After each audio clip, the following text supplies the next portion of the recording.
Hey everyone, we're Red Donkey Projections. I'm Eric, and we have Lucas here as always. Hey guys. And what we're going to be discussing today is a potential 2024 Republican primary. And the candidates we have chosen to talk about is current Vice President Mike Pence, current Florida Governor Ron DeSantis, current Texas Representative Dan Crenshaw, and former ambassador to the UN under Donald Trump's presidency, Nikki Haley. With Without further that being ado, said, let's get right into it.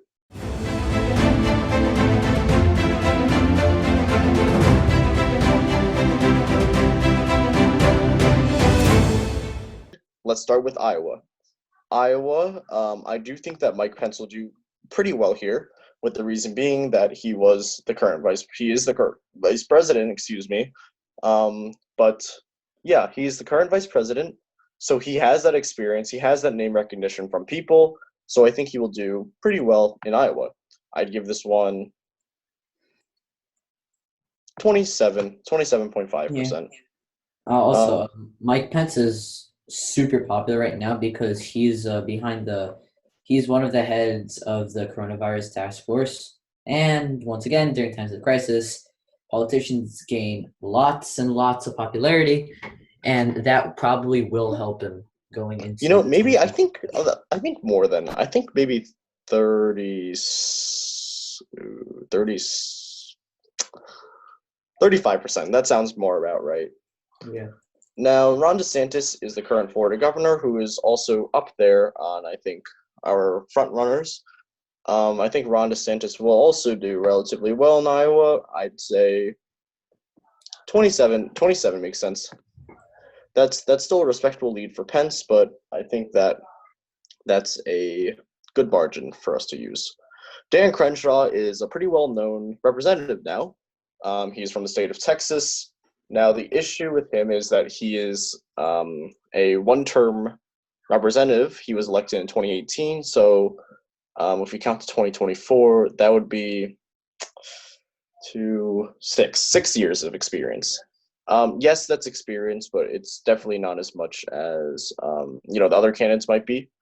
And another reason why this might be an issue is because we just don't really know what he's going to do for the next 6 years in Congress.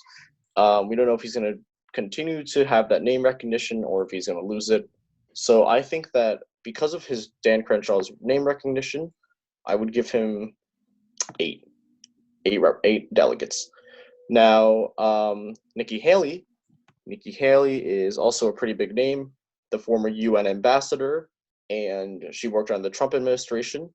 For that reason, I'm giving Nikki Haley the last 7. So those are our numbers for Iowa. Do you agree with that, Eric? Yeah, I agree with that, and it's a good point to talk about experience. And I like how the numbers look based on how popular and how much experience each delegate has. I think it's very appropriate to place the numbers as so. Mm-hmm. All Now let's right, have the state moving of New on Hampshire. to New Hampshire. Yeah.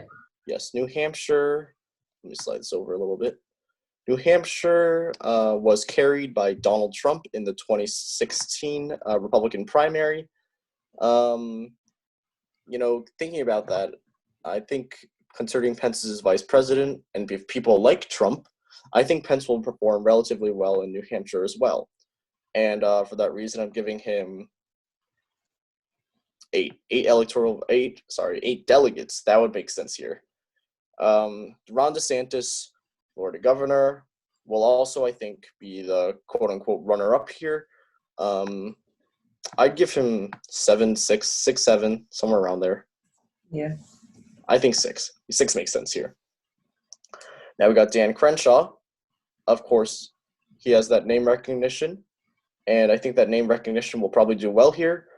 For that reason, I'm I giving think the him. problem with, I mean, yeah, that seems appropriate, but I Mhm. think the problem with Dan Crenshaw is that he's a representative from Texas, and New Hampshire is super north up in the United Mhm. States. So I think, in my opinion, it's going to be a little more challenging for him to maybe like bond with Mhm. his supporters I in see this what you're saying. state because of just like location wise, geographic wise.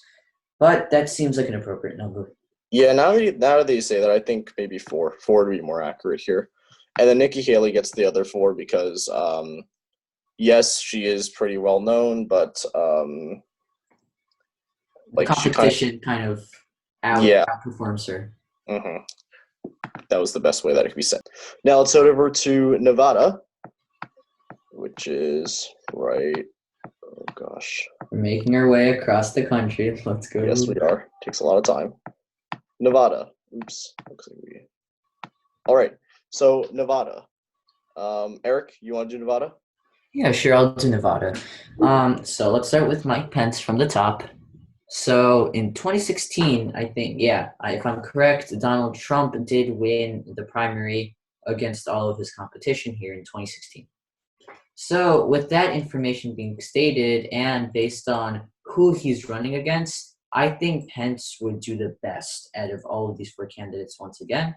Mm-hmm. And in terms of delegate wise, he should be able to get the majority Majority or plurality? or plurality. Plurality. All right. Because I do think I remember Trump winning in 2016 in a pretty sound margin. He won with 45% of the vote. So I think Pence will probably do something similar to that. Ron DeSantis, governor of Florida, probably will come up in second again. But I think, yeah, second again, probably 8 or so. Yeah, 8 would make sense. What do you think about Dan Crenshaw? What do you think about that? Yeah, I was actually thinking about Dan Crenshaw. I think he would do better than he did in his previous primaries or caucuses in Nevada. Just because location-wise, Nevada and Texas, they're not that close, but they have kind of the same environment. So I think he can do close or the same as DeSantis. Mm-hmm. So then I think, you know what, maybe DeSantis goes to 5. And then Crenshaw can take 8. Yeah, that makes sense.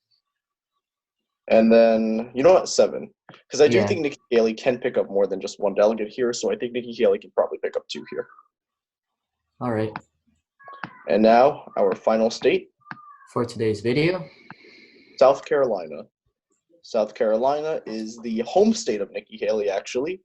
She was relatively popular. I do think that she will win this primary. I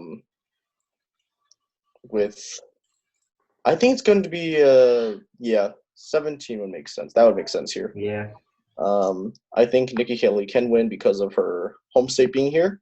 Now, Mike Pence, I think, will finish in second, although I do think that it's going to be a close second, because I do think Ron DeSantis, who is from Florida, which is very close to South Carolina, I think that Ron DeSantis can also perform pretty well here as well.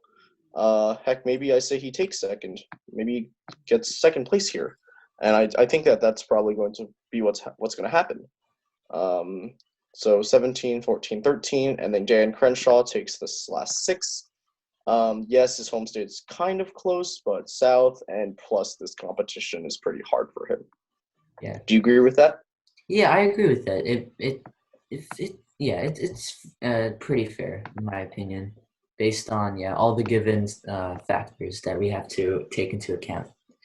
Well, there you have it. So for our first 4 states, Mike Pence is in the lead with 46 delegates, and with DeSantis in second place with 36 delegates, Nikki Haley with 30, and Dan Crenshaw with 25. Yep. Thank you guys so much for watching this video. If you liked this video, please hit the like button. If you like our content, please hit subscribe.